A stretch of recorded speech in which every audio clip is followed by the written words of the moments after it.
welcome back to my channel. And for those that are new, my name is Jennifer, and today we're going to talk about my books for January, my pile of possibilities, some books I'd like to read in the month.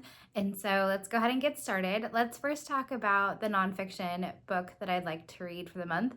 I am continuing the goal of 10 nonfiction books for the year.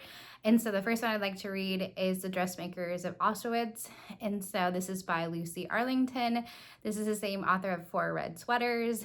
And so I'm excited to read another book by this author and talk about dressmakers this time and how they learned to survive in making dresses during the World War II and the Nazi Germany area. So it's going to be interesting. It is on my Kindle. That's why I don't have it with me today, but hopefully I have popped up a picture of it so you can see what the cover looks like. I'll keep you posted and letting you know how I like that one this month. And now moving on to the books that I'd like to read that I have physically. Starting off with Dead of Winter by Darcy Coates. This is one that I have, as you can see, kind of started just a little bit last night. But I know I'm going to continue this one into the month of January. And so we'll see if I like this horror thriller. It is about Krista joins a tour group heading deep into the Rocky Mountains, and she's hopeful that'll be her chance to put the ghost of her past to rest. But a bitterly cold snowstorm sweeps through the region, and a small group is forced to take shelter in an abandoned hunting cabin. Despite uncomfortably claustrophobic quarters, rapidly dropping temperatures, Krista believes that they'll be safe as they wait out the storm, but she couldn't be more than wrong. So we'll see what happens during the snowstorm and everything that gets up to. We'll see how I like this author as well. So this is one I'm excited to read in the month of January, the cold months for me, for sure. And then moving on to the reread for this month, I am going to try and read the Harry Potter series and reread it for me, but using the illustrated versions. And so I'm excited to look through these. I have reread the series a few times, but this is going to be the first time reading the illustrated versions. So I'm excited for this opportunity. They are square, and so this should be a really cool read along for me. And so I'll let you know how I get along with these books for sure. They are so heavy, but they look like good quality. So let's go ahead, and then moving on to the third possibility.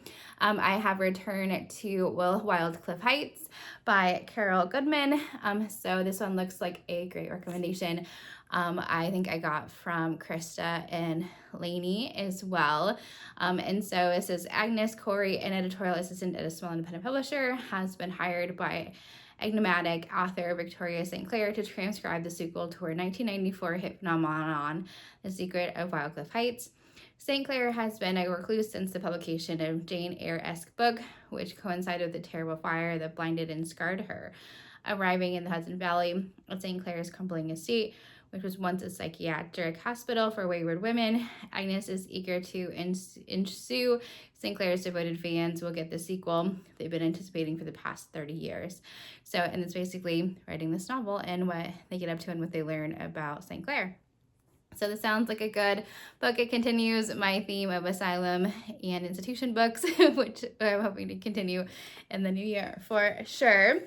And then moving on to my audiobook for hopefully the month, and hopefully I can listen to more, but this is a pretty chunky book. As you can see, this is 8.5 in the Keep Where They Lost Cities book. It's Unlocked by Shannon Messenger.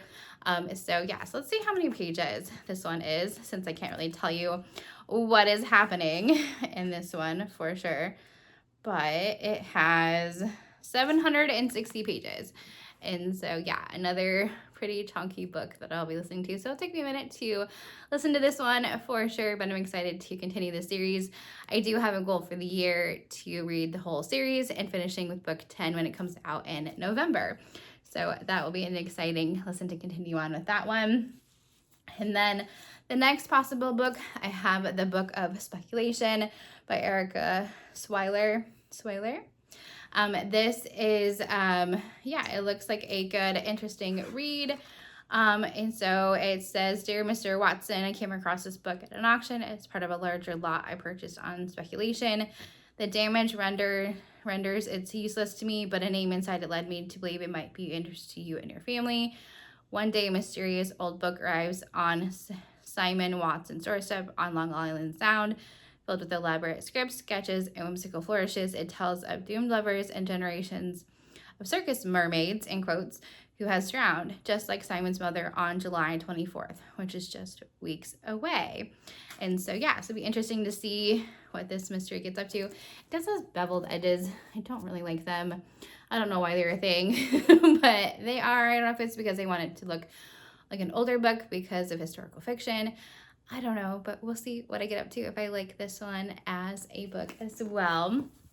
And then it wouldn't be January unless I included the 6th book in the Dungeon Crawler Carl series, The Eye of the Bedlam Bride.